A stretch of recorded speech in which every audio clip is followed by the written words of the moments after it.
Bhaskar astrology classes में आपका स्वागत है।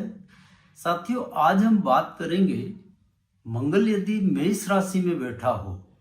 मेष राशि यानी जहां आपकी लग्न कुंडली में 1 का अंक लिखा है तो उसके क्या फल प्राप्त होंगे। तो आज हम इसी के बारे में बात करने जा रहे हैं। तो आप अपनी लग्न कुंडली उठाकर देख सकते हैं कि जहां पर 1 का अंक लिखा है वहां पर मंगल स्थित है, तो ये सब परिणाम आपके लिए ही हैं। अब यहाँ पर हम मेष राशि के मंगल के बारे में बात करें, उसके पूर्व एक बात हमको समझ लेना नितांत आवश्यक है। और जैसा कि आप में से अधिकतर लोग जानते ही हैं कि मंगल की 2 राशियां हैं, मेष और वृश्चिक। मेष यानी 1 का अंक और वृश्चिक यानी 8 का अंक, और इन दोनों ही राशियों का स्वामित्व मंगल के पास है। अब चाहे मंगल मेष राशि में बैठा हो या वृश्चिक राशि में बैठा हो, कहलाएगा तो वह स्वराशि का ही। लेकिन यहाँ पर मंगल के फल बिल्कुल बदल जाते हैं। यानी मेष राशि का मंगल है, उसके फल कुछ और होंगे, और वृश्चिक राशि में मंगल बैठा है तो उसके कुछ और फल होंगे। इस बात का ध्यान रखिए। और इसका कारण यह है कि मेष राशि अग्नि तत्व की राशि है और वृश्चिक राशि जल तत्व की राशि है, और इसी वजह से जमीन आसमान का फर्क इस मंगल के फलों में आ जाता है मेष या वृश्चिक में बैठने से। मेष राशि में बैठे होने की वजह से इस मंगल में पूर्ण रूप से क्रियात्मक शक्तियां हावी रहती हैं, यानी जातक पूरी तरह से क्रिया के अधीन रहता है, और यह एक स्वाभाविक प्रवृत्ति है मंगल की। मेष राशि में बैठकर मंगल जातक को क्रियात्मक बना देता है, उसकी क्रियात्मक शक्तियां बढ़ जाती हैं। और वृश्चिक राशि में बैठकर मंगल यानी 8 का अंक जहां लिखा है वहां पे मंगल बैठा हो तो उस मंगल की वजह से जातक में एक अंतर्निहिता वाला स्वभाव हो जाता है, यानी जातक अंतर्मुखी होता है। यही मुख्य रूप से फर्क है इन दोनों राशियों में मंगल के बैठे होने का। और समय आने पर हम वृश्चिक राशि के मंगल के बारे में भी बात करेंगे।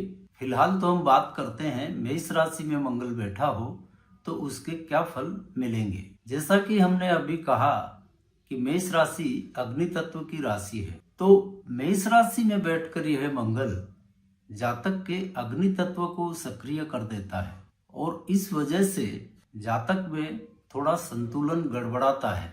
आपको मालूम है कि द्वैत की वजह से ये संसार ही द्वैत है, तो एक ही पक्ष हावी रहेगा तो कुछ ना कुछ संतुलन तो गड़बड़ाएगा। वही थ्योरी यहाँ भी लागू होती है, और इस मंगल के लिए तो यह एक स्वाभाविक बात है। इन जातकों में स्वतः प्रेरणा का एक अद्भुत गुण प्राकृतिक रूप से समाया हुआ रहता है, यानी ये स्वस्फूर्त होते हैं। समाज, देश, इनको एक नई दिशा देने का कार्य मेष राशि के मंगल वाले जातक आसानी से कर पाते हैं। वैसे इनमें आत्माभिमान के साथ साथ ही आध्यात्मिकता और भौतिकता, ये दोनों गुणों को अपने अंदर समाये रखते हैं। स्वभाव से जातक थोड़ा जिद्दी होता है, यानी इन्होंने जो ठान लिया उससे पीछे नहीं हटते, यानी जो ठान लिया उसे करके ही मानेंगे, फिर इनको कोई पीछे नहीं हटा सकता। और इसी गुण की वजह से ये जातक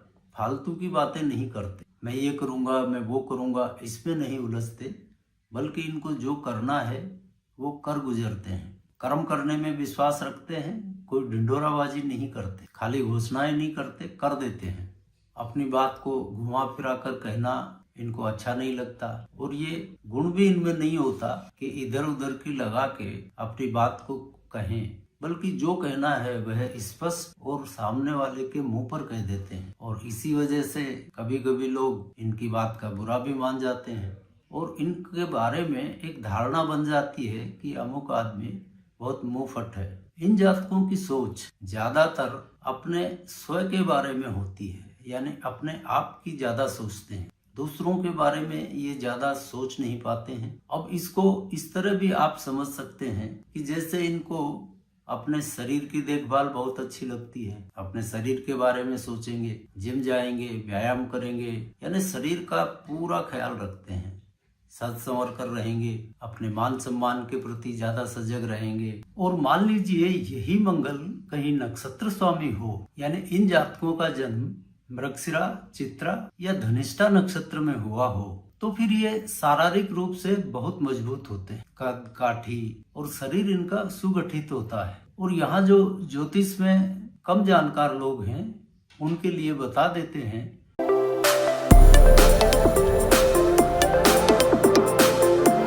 कि आप देख लीजिए आपकी कुंडली में चंद्रमा मृगशिरा, चित्रा या धनिष्ठा नक्षत्र में बैठा है, तो फिर यही आपका नक्षत्र स्वामी होगा। ये जातक मेहनती और उद्यमशील होते हैं और स्वाभाविक रूप से इन लोगों में रिस्क उठाने की क्षमता दूसरों के मुकाबले बहुत ज्यादा होती है। और मान लीजिए अन्य ग्रहों का संयोजन भी कुछ कुंडली में इस तरह का हो गया हो, तो फिर ये जुए, सट्टे, शेयर, इनमें भी रिस्क उठाते हैं।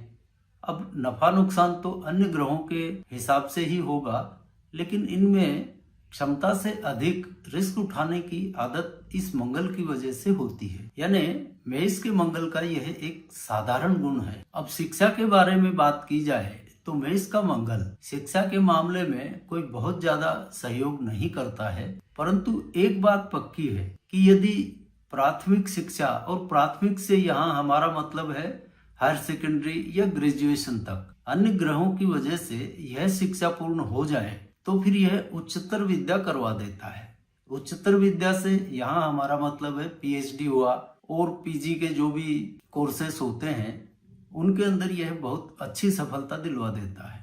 तो आपका स्वयं का मेष का मंगल हो और आपकी यह पढ़ाई का समय चल रहा हो, या फिर आपके बच्चों का मेष का मंगल है तो उनका तो स्वाभाविक रूप से ही यह पढ़ने का समय है, तो उनके ऊपर कम से कम पढ़ाई पे आप अवश्य ध्यान दें, क्योंकि एक बार उन्होंने यह समय निकाल लिया तो फिर यह उच्चतर विद्या के लिए बहुत सुंदर संयोग बना देता है और इन जातकों की उच्चतर विद्या आसानी से पूर्ण हो जाती है। अब स्वार्जित संपत्ति की बात की जाए, मकान, वाहन, इन्वेस्टमेंट, तो उसमें भी इस मंगल की कोई विशेष भूमिका नहीं रहती है, बल्कि स्वार्जित संपत्ति, मकान, वाहन, इनमें यह कुछ बाधक ही साबित होता है। तो ऐसे में इन जातकों को चाहिए कि वाहन, मकान या अन्य कोई स्वार्जित संपत्ति या इन्वेस्टमेंट अपने जीवन साथी के नाम पे करें या फिर पिता के नाम पर करें, तो फिर उसका अच्छा सुख इनको मिल जाता है। स्वयं के नाम से स्वार्जित संपत्ति का इतना अच्छा सुख नहीं मिलता जितना कि जीवन साथी या पिता के नाम पे किए गए स्वार्जित संपत्ति के कार्यों से होता है। विवाह के मामले में देखा जाए तो यह मंगल किंचित विलंब करवाता है। अब विलंब से मतलब यहाँ पर यह है कि हो सकता है जातक सर्वगुण संपन्न हो, रिश्ते भी बहुत आते हों, लेकिन चूंकि इसको विलंब करवाना है तो जातक को कोई पसंद ही नहीं आता हो, उसको पसंद आ गया तो उसके घर वालों को पसंद नहीं आ रहा है, कुछ ना कुछ अड़चन यह विवाह में खड़ी कर देता है और इसी वजह से विवाह थोड़ा विलंब से होता है। अब मान लीजिए विवाह हो भी गया तो इनको जीवन साथी से कुछ ना कुछ दिक्कत अवश्य रहेगी। जीवन साथी को लेकर कोई ना कोई परेशानी अवश्य बना देता है। अब ये हो सकता है कि जीवन साथी इनकी इच्छा अनुरूप नहीं मिला हो, या इनकी जो जीवन साथी से उम्मीदें थी उस पर वह खरा नहीं उतरता हो, या बीमार रहता हो, मतलब किसी न किसी रूप में जीवन साथी से कुछ ना कुछ दिक्कत यह मंगल अवश्य देता है। अब इन जातकों के पास पैतृक संपत्ति हो तो उसका भरपूर लाभ इनको मिलता है और अमूमन ऐसे जातकों के पास पैतृक संपत्ति अवश्य होती है। तो मेष राशि वाले मंगल के जातकों को चाहिए कि वो अपनी रिस्क उठाने की क्षमता पर थोड़ा सोच विचार करें और जीवन साथी से अकड़ और अहम की बजाय समझदारी से काम लें। गुस्सा और क्रोध इससे थोड़ी दूरी बनाएं, यानी जितना भी उनसे हो सके जिद और दुस्साहस से बचें। तो यह मंगल फिर इतने नकारात्मक प्रभाव नहीं देता बल्कि सकारात्मक प्रभाव ही देता है। उसी से आपका व्यक्तित्व, मान सम्मान ये और बढ़ेगा। थोड़ी सी इन आदतों पर अंकुश लगाने की आवश्यकता है। आशा है यह चैप्टर आपको पसंद आया होगा। अब आज के चैप्टर को यहीं विराम देते हैं और अगली बार मिलते हैं। आपसे अगले चैप्टर में। तब तक के लिए जय जय सिया राम।